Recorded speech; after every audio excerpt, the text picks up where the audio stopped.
Avez-vous déjà eu l'impression que le monde entier s'effondre juste sous vos yeux? Comme quelque chose de beaucoup plus profond, quelque chose de spirituel, se déroule dans les coulisses de la politique, de la société et même de votre vie personnelle? Écoutez attentivement. Ce n'est pas seulement le chaos, c'est un signal divin. Et si vous regardez cela en ce moment, vous n'avez pas trébuché ici par accident. Dieu vous appelle, ne pas craindre, mais à se réveiller. L'effondrement a commencé, non seulement dans le monde, mais au plus profond du domaine spirituel. Et choisi, c'est le moment de vous lever. Cette vidéo n'est pas du divertissement, c'est une alerte spirituelle. Tout ce dont la Bible nous avertisse est de se dérouler.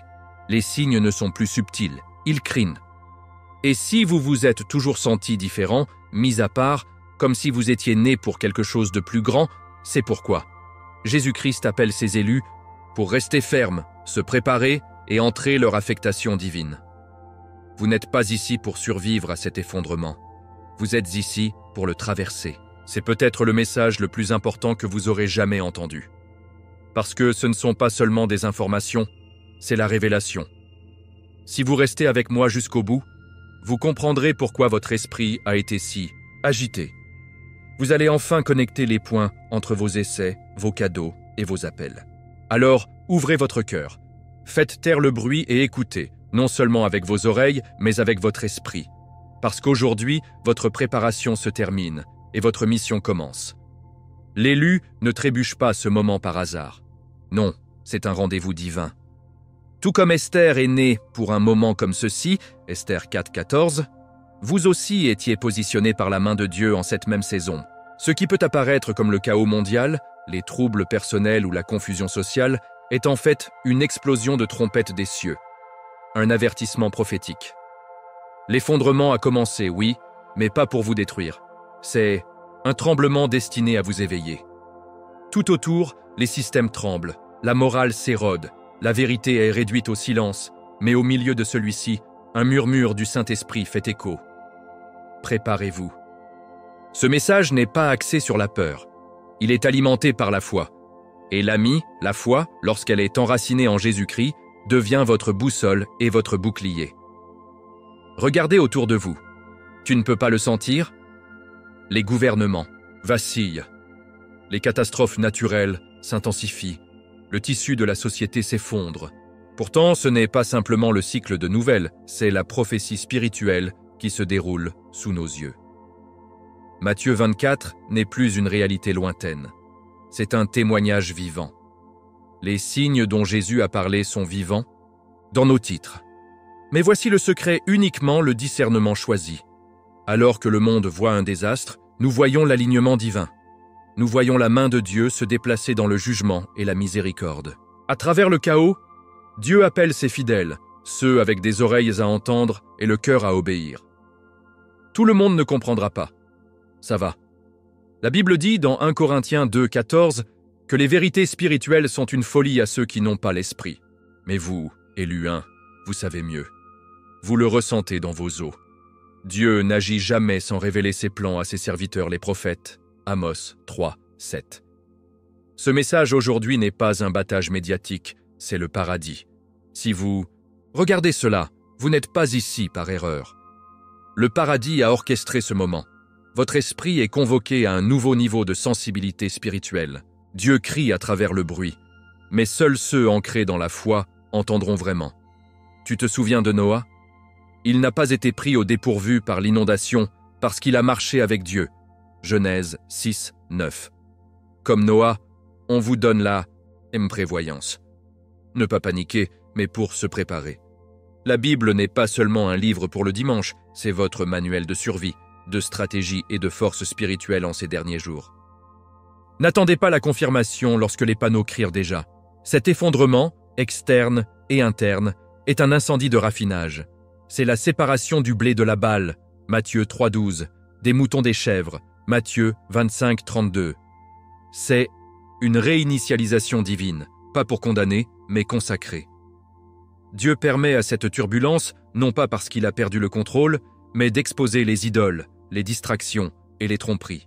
Il rappelle son peuple à l'autel, de retour à la parole, de retour au vrai culte.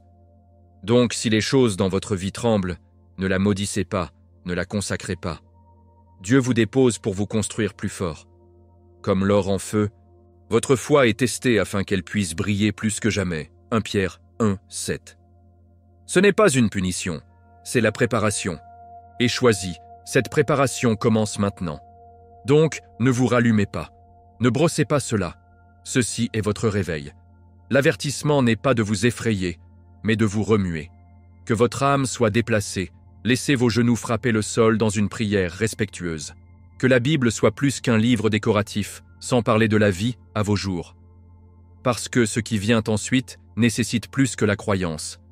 Il exige la foi inébranlable en Dieu, l'obéissance radicale à Jésus-Christ et une connexion spirituelle profonde qui ne s'effondrera pas sous pression. Il est maintenant temps de se pencher sur la présence de Dieu comme jamais auparavant. Il y a plus à révéler, mais d'abord, votre esprit doit être éveillé et alerte. Il y a un moment où vous ne pouvez plus vous cacher dans la foule. Quand Dieu appelle, ce n'est pas un coup doux, c'est une convocation qui se répercute par votre esprit. Les élus ne sont pas sélectionnés pour le confort, ils sont appelés à la bataille.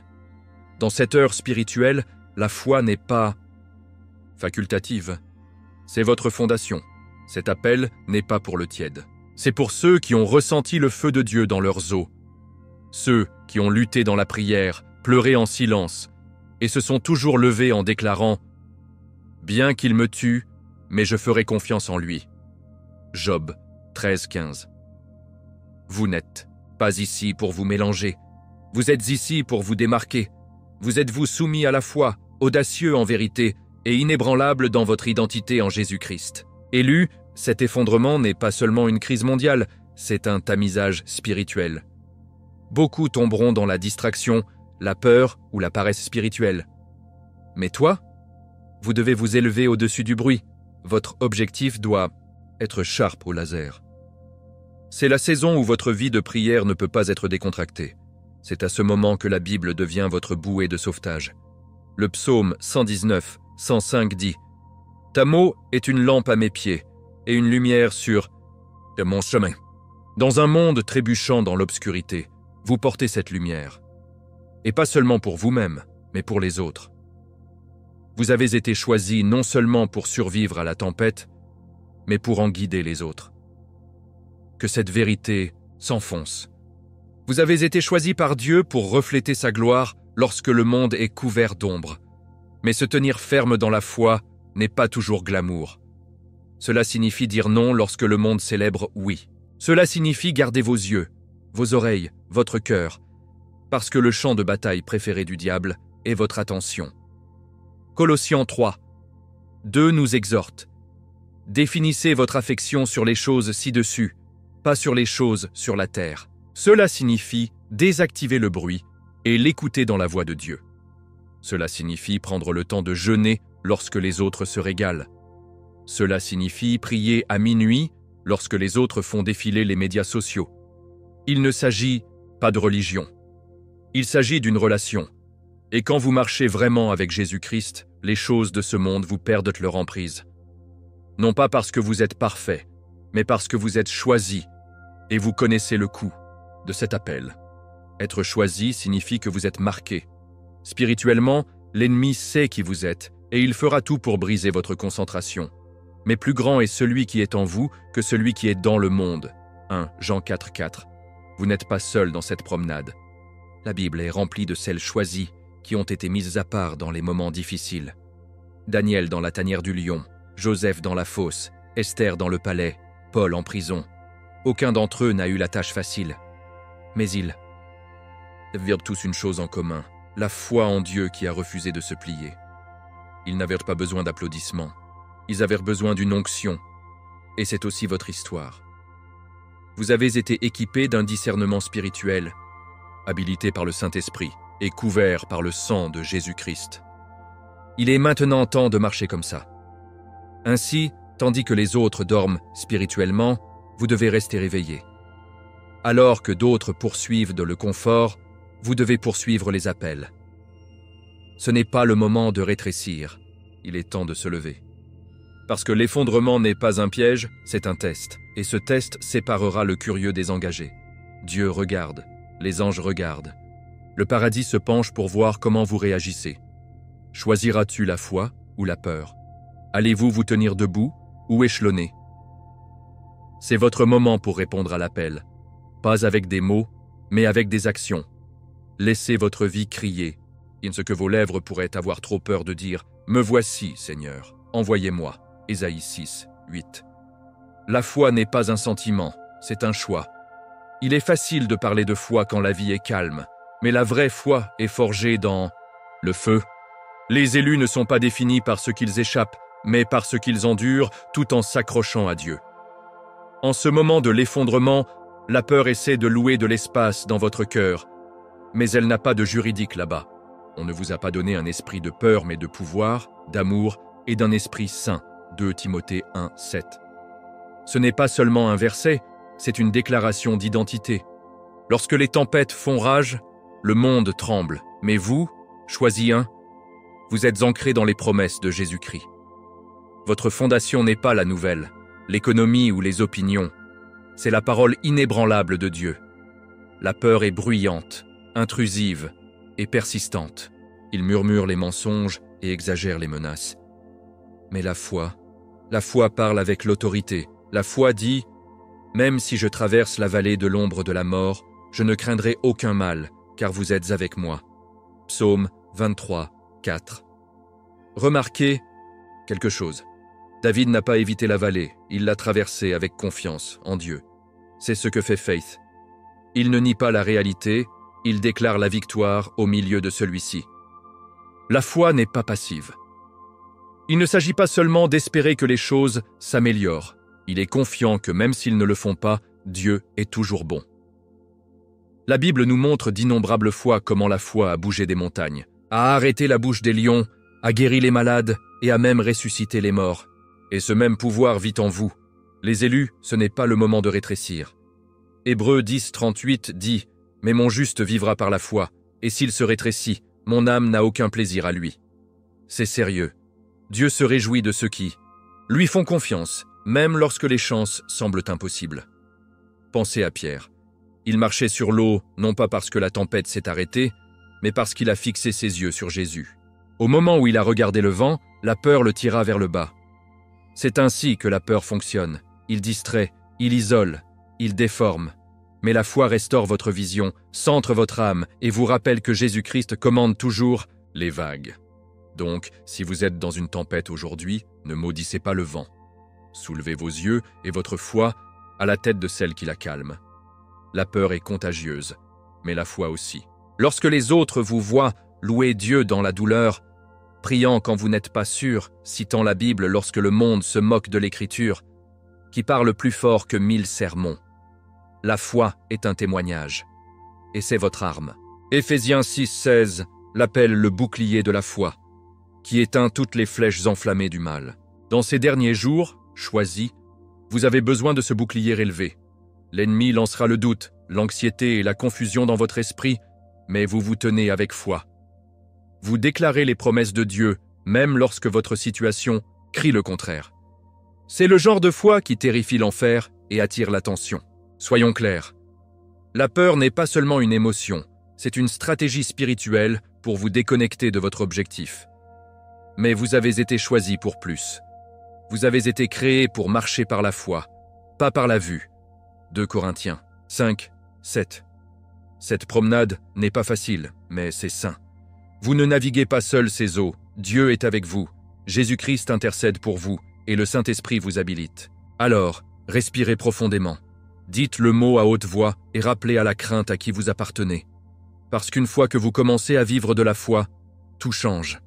Vos décisions changent, votre état d'esprit se transforme et votre paix devient intouchable. L'effondrement peut être fort, mais votre foi est plus forte. S'il y a une chose que cet effondrement a exposée, c'est l'illusion fragile du pouvoir humain. Les gouvernements s'effondrent, les institutions sont confuses, les dirigeants échouent et encore, beaucoup placent leur foi en ce qui n'a jamais été conçu pour les sauver. La Bible est claire. Maudit est l'homme qui fait confiance à l'homme, et fait chair sa force. Jérémie 17, 5. Rude, peut-être. Mais la vérité n'a jamais été une question de réconfort. Les élus savent que les systèmes terrestres, aussi polis ou puissants, sont construits sur du sable. Et quand les vents viendront, et ils le feront, la seule fondation qui se tiendra est celle construite sur la parole de Dieu. Jésus-Christ nous en a mis en garde dans Matthieu 7, 24-27. Il ne parlait pas seulement de maison, il parlait de cœur. Maintenant, plus que jamais, nous voyons l'échec de la sagesse humaine. Les changements scientifiques, les politiques contredisent, selon les experts et la vérité, devient ce que les gens ont envie de croire. Mais la Bible ne change pas. La parole de Dieu est la même hier, aujourd'hui et pour toujours. Hébreux 13, 8. C'est pourquoi les élus sont appelés à marcher par la foi, pas par les gros titres. Vous n'avez jamais été censé être guidé par l'opinion publique ou les tendances culturelles. Votre boussole est le Saint-Esprit. Votre norme est l'Écriture. Et tandis que le monde panique et accroche de faux espoirs, votre âme repose dans la souveraineté de Dieu. Cela ne signifie pas ignorer la réalité. Cela signifie ancrer votre réalité dans quelque chose d'éternel. Élus, soyons réels. Il est tentant de rechercher la sécurité dans les systèmes. Un travail stable, un bon leader, une économie forte. Mais ces choses se déplacent comme des ombres. Que se passe-t-il lorsque votre travail s'effondre? Quand votre chef vous manque? Quand l'économie se bloque?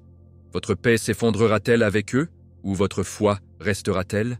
Psaume 20, 7 dit « Certains font confiance aux chars et certains chez les chevaux, mais nous avons confiance au nom du Seigneur notre Dieu. » Ce verset frappe différemment lorsque les systèmes auxquels nous avons confiance commencent à couler. La confiance en Dieu ne signifie pas que vous rejetez la logique, cela signifie que vous refusez d'en faire une idole. Jésus n'est pas mort pour les systèmes, il est mort pour les âmes. Et il ne s'est pas élevé, nous avons donc pu trouver la sécurité dans les structures. Il s'est levé pour que nous puissions marcher dans la foi. Et n'oublions pas, beaucoup de plus grandes victoires de la Bible se sont produites lorsque l'aide humaine était impossible. Lorsque Moïse se tenait à la mer Rouge avec l'armée de Pharaon se rapprochant, aucune stratégie humaine ne pouvait le sauver. Mais Dieu a fait un moyen où il n'y avait aucun moyen. Exode 14, 21.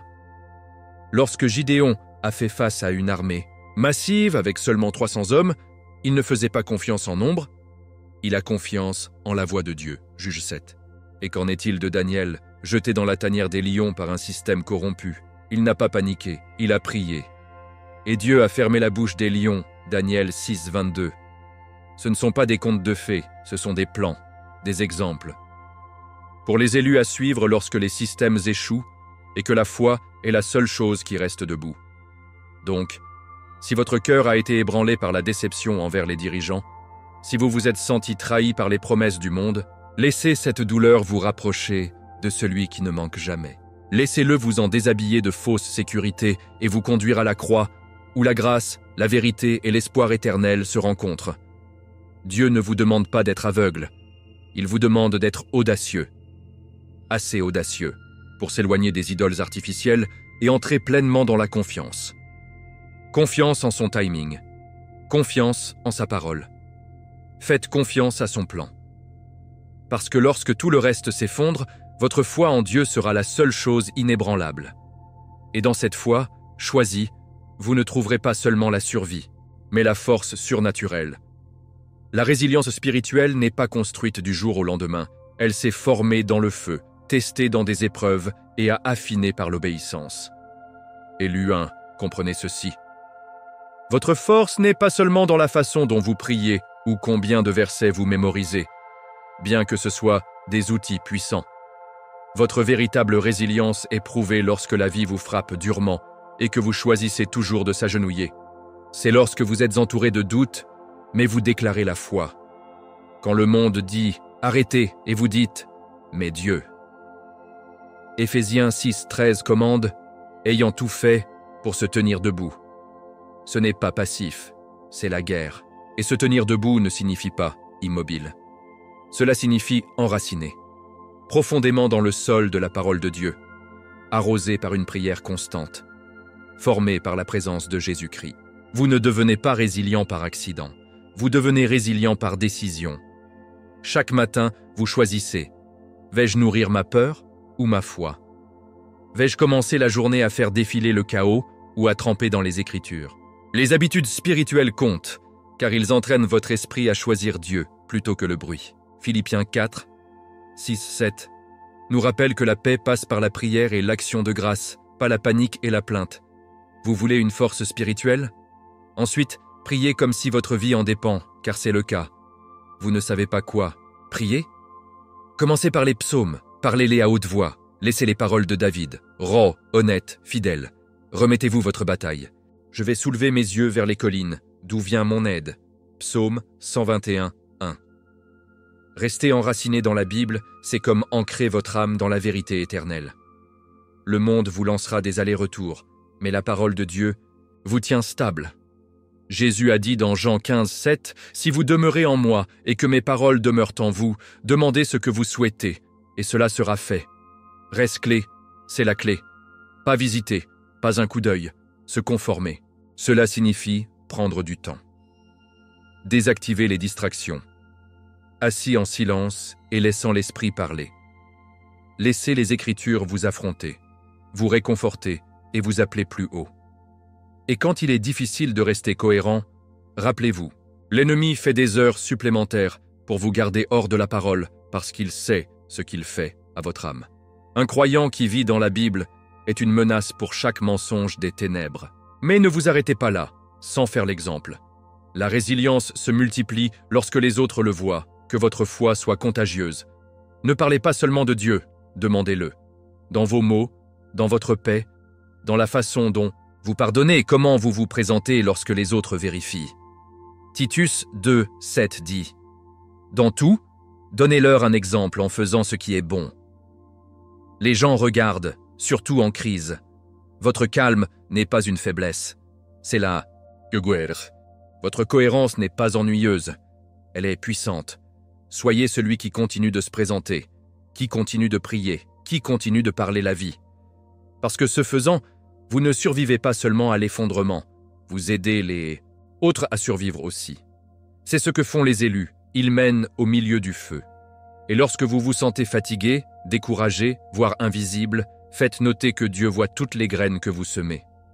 Galates 6, 9 nous dit de ne pas nous lasser de faire du bien, car au bon moment, nous récolterons une récolte si nous n'abandonnons pas.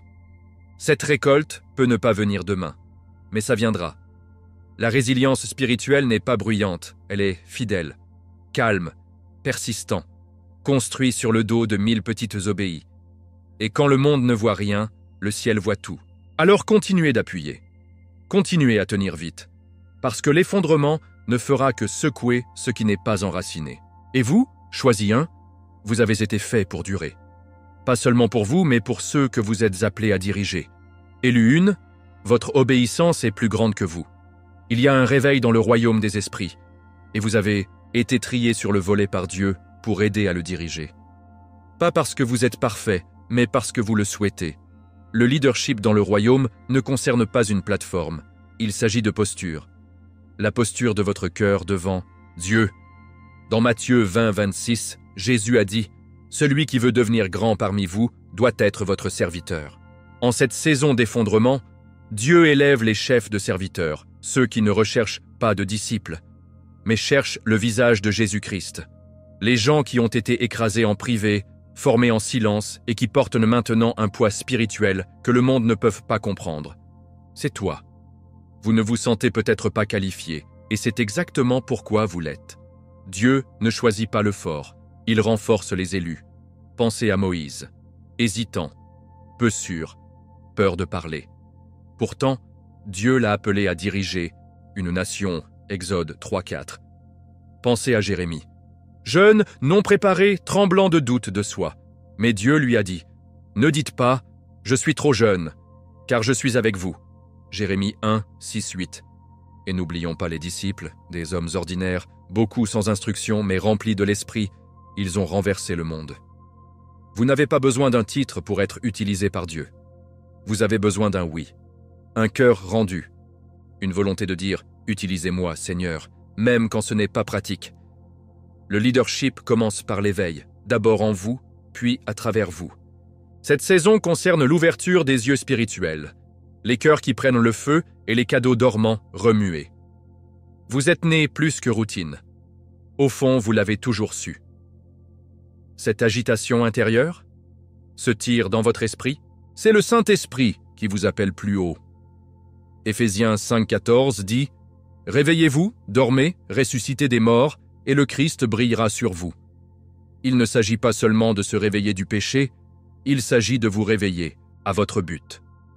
Et quand vous vous réveillez vraiment, vous devenez une balise pour les autres. Votre vie devient un signal pour les perdus, les fatigués, les brisés, en leur montrant que Dieu parle toujours, toujours sauver, toujours en appelant. Le leadership choisi signifie vivre différemment. Cela signifie prier quand les autres font la fête. Cela signifie marcher en intégrité lorsque le compromis est plus facile. Cela signifie choisir l'approbation de Dieu sur les applaudissements de l'homme. Et oui, ça peut devenir seul. Mais rappelez-vous, Jésus s'est souvent retiré de prier seul. Luc 5,16. Parce que l'intimité avec le Père alimente la direction divine. Si vous vous sentez isolé, c'est peut-être parce que Dieu vous sépare pour quelque chose de sacré. Ne combattez pas le processus, embrassez-le. Laissez-le vous tailler, vous purifier et vous préparer. Parce que l'influence qu'il vous confie nécessite une maturité. Les gens suivront votre voie, mais plus que cela, ils suivront votre exemple. Alors marchez digne de votre appel. Et ne sous-estimez pas votre portée. Vous n'avez pas besoin d'une chaire pour prêcher. Votre vie est le sermon. Votre foi est l'invitation. Votre paix est le témoignage. L'éveil se produit déjà, et Dieu vous positionne dans des endroits où votre présence déplace l'atmosphère. Au travail, à la maison, dans votre quartier. La lumière brille la plus brillante dans l'obscurité.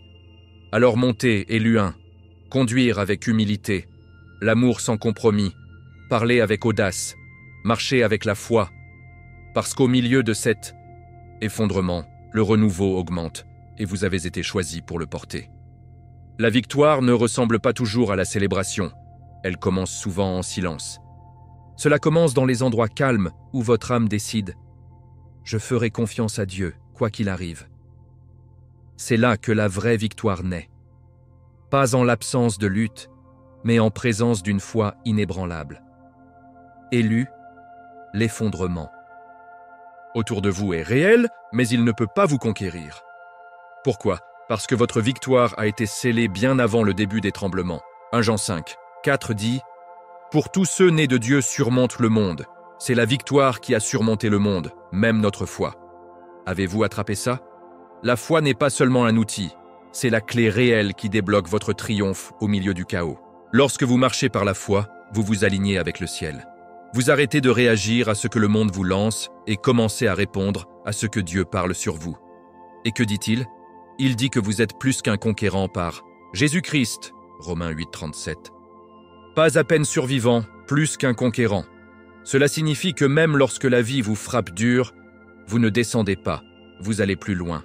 Vos racines dans le mot se renforcent. Votre voix dans la prière devient plus fort. Vos yeux réparent davantage sur Jésus. Et comme vous le faites, votre situation peut rester désordonnée, mais votre âme commence à briller avec une paix divine. C'est la foi en action. Les gens autour de vous pourraient ne pas comprendre. Ils vous demanderont comment vous êtes toujours debout, pourquoi vous souriez toujours, comment vous êtes toujours plein d'espoir quand tout semble cassé. Et c'est là que vous leur dites, ce n'est pas vous, c'est Dieu. C'est la grâce de Jésus-Christ. Ce sont les promesses de la Bible qui vous ont tenus ensemble quand rien d'autre ne pourrait. Votre foi est un témoignage dont quelqu'un d'autre a besoin. Parce qu'il y a des gens qui vous regardent en ce moment qui ne croient pas en Dieu, mais ils croient en vous. Et à travers vous, ils le rencontreront. C'est à quoi ressemble la victoire cette saison. Ce n'est pas toujours fort. Parfois, c'est une confiance tranquille dans le plan de Dieu, même lorsque les détails sont flous. Cette victoire n'est pas gagnée, elle est héritée. Lorsque Jésus est sorti de la tombe, il ne conquérit pas la mort. Il vous a tendu l'autorité de marcher dans le pouvoir de la résurrection. Colossiens 2,15 dit qu'il a désarmé les pouvoirs et les autorités, les triomphant par la croix. Cela signifie que le diable est vaincu, la malédiction est brisée et que votre Un destin est intact. Mais vous devez y entrer. Parlez-le, déclarez-le quotidiennement. Je suis choisi, je suis couvert, je suis victorieux.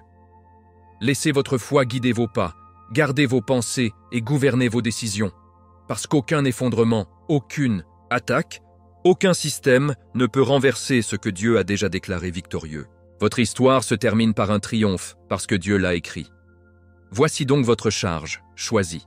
Laissez votre foi être votre lumière dans l'obscurité. Que ce soit le feu qui refuse de sortir, l'encre qui vous tient stable, l'épée qui traverse les mensonges, le bouclier qui protège votre paix. La foi n'est pas un plan de sauvegarde, c'est votre style de vie, c'est votre arme, votre héritage, votre langue. Le monde peut s'effondrer, mais votre vocation ne le fera pas. Et votre victoire? Ça ne vient pas. C'est déjà là. Marchez dedans. Parlez-en. Conduire à travers. Parce que vous n'êtes pas simplement appelé pour assister à l'effondrement. Vous êtes appelé à monter au milieu de celui-ci, avec une foi inébranlable en Dieu, un lien incassable avec Jésus-Christ et un feu imparable dans votre esprit. Maintenant, dites-moi, et choisis un. Qu'est-ce que Dieu vous demande d'entrer en ce moment, que vous avez trop peur de faire face? Quelle partie de ce message a suscité quelque chose au plus profond de vous? Déposez-le dans les commentaires ci-dessous. Votre histoire, votre voix, votre foi, c'est peut-être la chose même dont quelqu'un a besoin aujourd'hui. Si ce message a frappé votre esprit, ne faites pas simplement défiler. Appuyez sur ce bouton, abonnez-vous et activez les notifications afin de ne plus jamais manquer une révélation divine comme celle-ci. Nous construisons une communauté de guerriers, ancrée dans la Bible, dirigée par Jésus-Christ et remplie de la puissance de Dieu.